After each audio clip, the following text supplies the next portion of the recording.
Estimado colega, buenas noches. Les habla Horacio Escobar a través del canal de cirugía bucal.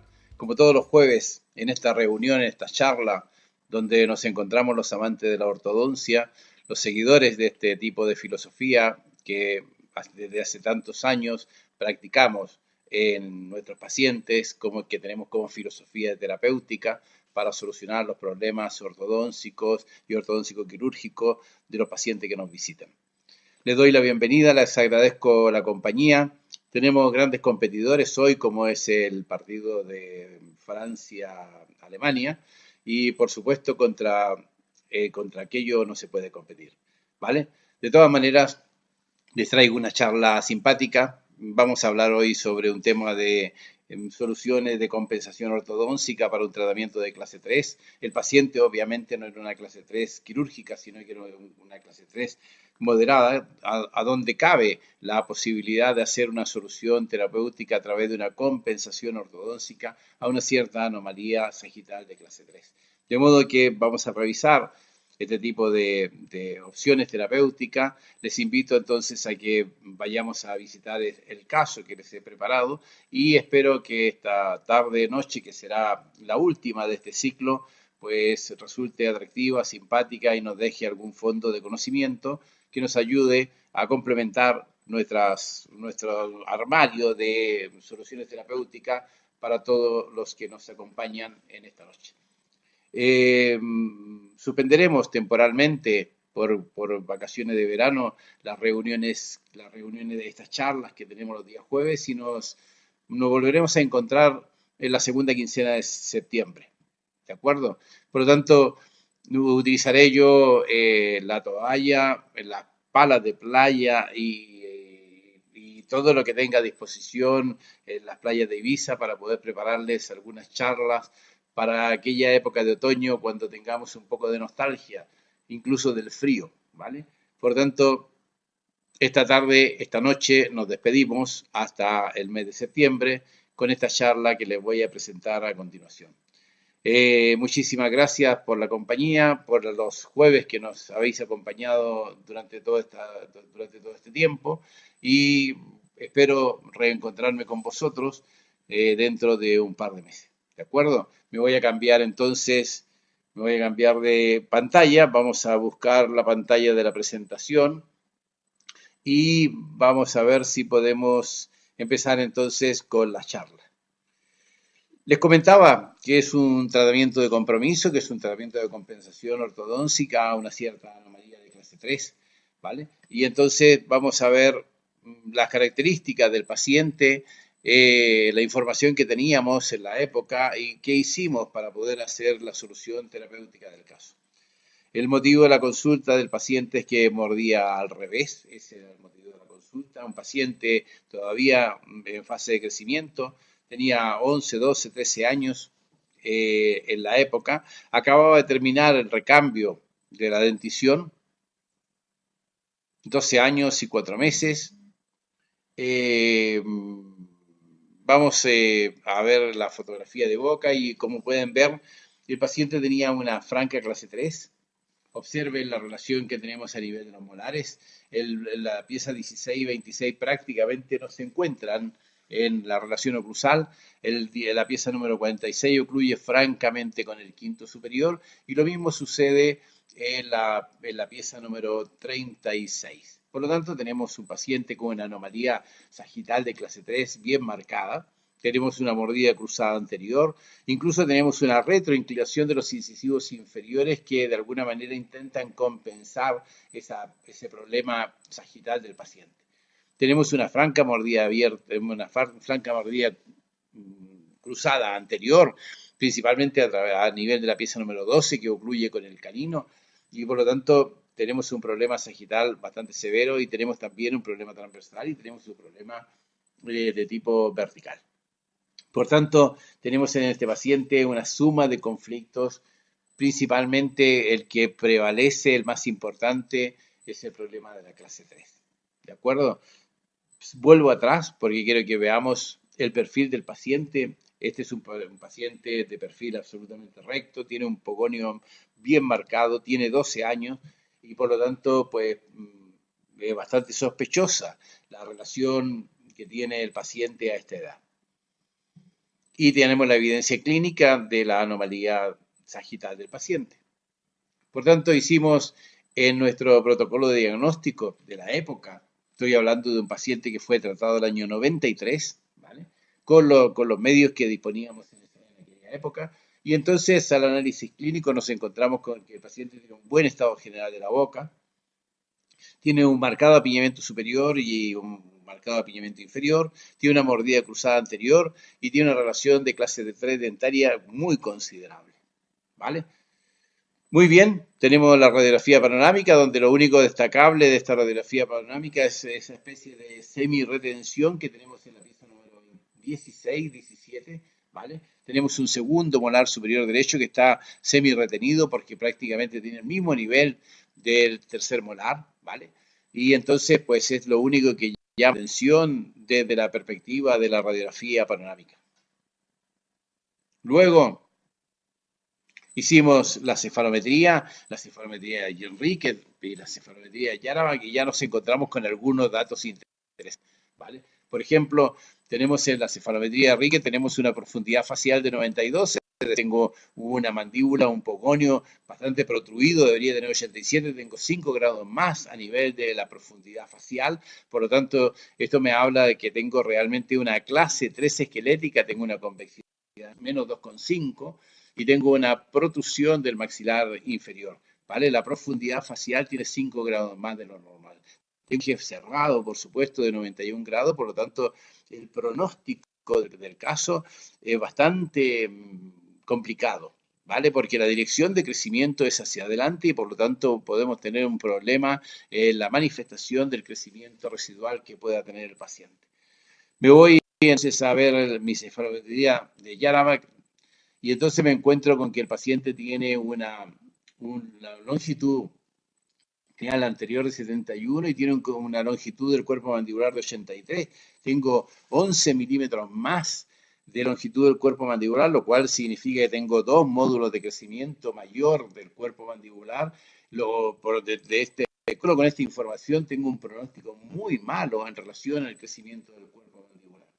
Luego tengo una relación de base craneal posterior y altura de la rama normal, 39-49, incluso un poco reducida la altura de la rama, y entonces pues no tengo un problema de crecimiento de rama, tengo un problema muy marcado de crecimiento del cuerpo mandibular. Y lo peor de todo esto es que tengo una implantación del cuerpo mandibular adelantado, tengo una implantación de la cavidad articular adelantada porque tengo 114 del ángulo de la silla y por tanto tengo una implantación muy, muy adelante. Tendría que tener 122 y tengo 114, son muchos grados de diferencia en relación a la implantación de la mandíbula, del cóndilo, de la articulación.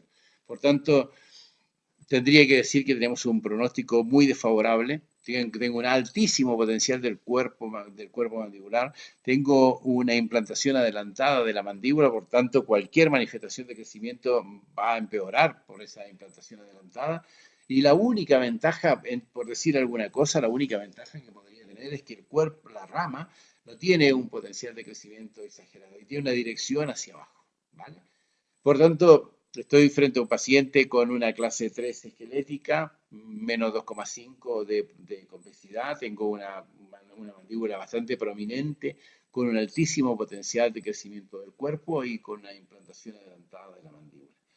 Este es el resumen de la información cefalométrica que tengo y por lo tanto tengo un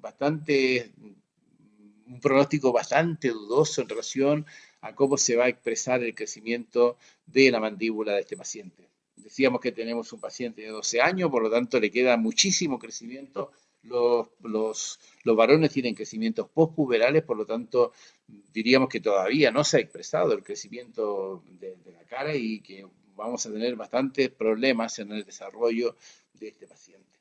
De modo que al informe cefalométrico nos encontramos con que tenemos un paciente en crecimiento braquifacial severo, que es una clase 3 esquelética y dentaria por inserción adelantada de la mandíbula, con un potencial del crecimiento del cuerpo mandibular muy aumentado. Tiene, les decía, 11 milímetros más de potencial de desproporción entre el cuerpo mandibular y la base craneal anterior. Y tengo una dirección de crecimiento de la rama hacia abajo, que por decir alguna cosa sería lo único favorable en relación al crecimiento mandibular de este paciente. De modo que nos planteamos un plan de tratamiento. Como teníamos muchas dudas en relación a la expresión del crecimiento del paciente, nos planteamos un tratamiento ortopédico. La única posibilidad que teníamos en este caso era hacer una disyunción y una aplicación de una máscara de Deler para poder promover el avance del maxilar superior, para ir de alguna manera compensar el exceso de crecimiento mandibular y de esa manera poder normalizar, entre comillas, la relación sagital de los maxilares. De modo que la primera propuesta es hacer un tratamiento ortopédico, luego evaluar cómo se manifiesta el crecimiento y en función de eso decidir si vamos a ir por la solución ortodóntica de compromiso o si vamos a esperar a la solución quirúrgica una vez que termine el crecimiento del paciente. De modo que lo primero que nos planteamos fue el tratamiento ortopédico, como es lógico. No tenemos ninguna posibilidad de hacer un detenimiento del crecimiento mandibular, porque el crecimiento mandibular está regulado por un juego genético hormonal, no hay forma de modificarlo, de modo que la única posibilidad de hacer algún tipo de compensación esquelética en estas alteraciones sagitales es tratar el maxilar superior. El maxilar superior sí responde a los estímulos funcionales, de modo que vamos a hacer allí una ortopedia del maxilar superior, intentando avanzar de alguna manera alrededor del velar superior, la dentición superior y de esa manera alcanzar un relativo equilibrio sagital de los maxilares. Esta es la propuesta inicial, pero estamos hablando de un paciente de 12 años, un paciente de 12 años ya tiene, ante el estímulo del tratamiento ortopédico, tiene una respuesta también bastante reducida. Y en este caso en particular, no hicimos una disyunción, porque si hubiésemos hecho la disyunción, tendríamos una respuesta muchísimo mejor en el tratamiento ortopédico desde el punto de vista sagital. A día de hoy, todos los tratamientos ortopédicos de clase 3, nosotros de alguna manera estimulamos las suturas con una pequeña disyunción, aun cuando no fuese imprescindible la disyunción, hacemos una pequeña reapertura de la sutura y luego aplicamos el tratamiento ortopédico con la máscara. De modo que los criterios de trabajo a día de hoy serían distintos a los que aplicamos hace 20 y pico años atrás, ¿vale? Luego, en función de cómo se comporte, cómo se manifieste, cómo se exprese el crecimiento de la mandíbula, optaremos por un tratamiento ortodóntico de compromiso o bien por una preparación ortodóntica para un tratamiento.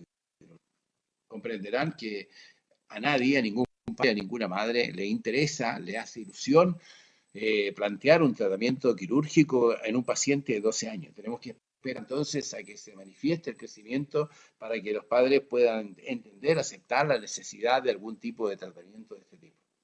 Nosotros comenzamos entonces en la época, instalamos un aparato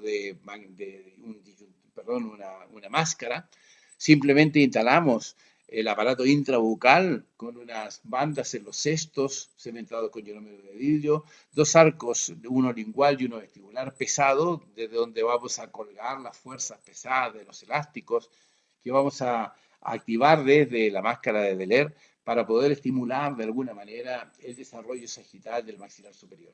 Todos sabemos que el maxilar superior no tiene un crecimiento autónomo y que su desarrollo depende mucho de la función, depende mucho de la oclusión, depende de la estimulación que pueda hacer la lengua en el paladar, depende del triple cierre bucal para que el maxilar superior se desarrolle correctamente. En este caso, ya la mandíbula había sobrepasado el límite del maxilar superior y por lo tanto, solamente por esa cuestión, el maxilar ya estaba sufriendo una inhibición en su crecimiento y por lo tanto nosotros tenemos que de alguna manera ayudar, colaborar al desarrollo del maxilar superior para compensar esta situación sagital de clase 3. Y empezamos con la máscara. El paciente utilizó esta máscara de Deler con sus elásticos más o menos un año en busca de normalizar un poco la relación sagital, principalmente teniendo como referencia a la clase molar. De modo que el paciente utilizaba esta máscara, se usaba los elásticos para dormir, 8 horas, 9 horas, 10 horas, el tiempo que estuviese en casa, le pedíamos que utilizase el aparato ortopédico para poder estimular de alguna manera la arcada superior. A lo largo de una temporada fuimos avanzando, observen que fue cambiando la relación de los molares. Fijaros que ya tenemos una respuesta muy positiva, tenemos los molares del lado izquierdo en una relación un poco más próxima a la clase 1, ¿vale? Todavía hay clase 3, pero tenemos ya un encaje, una oclusión, una relación intermaxilar a nivel de premolares y de molares más próxima a la clase 1. Sin embargo, del lado derecho del paciente seguimos teniendo una clase es bastante pronunciada.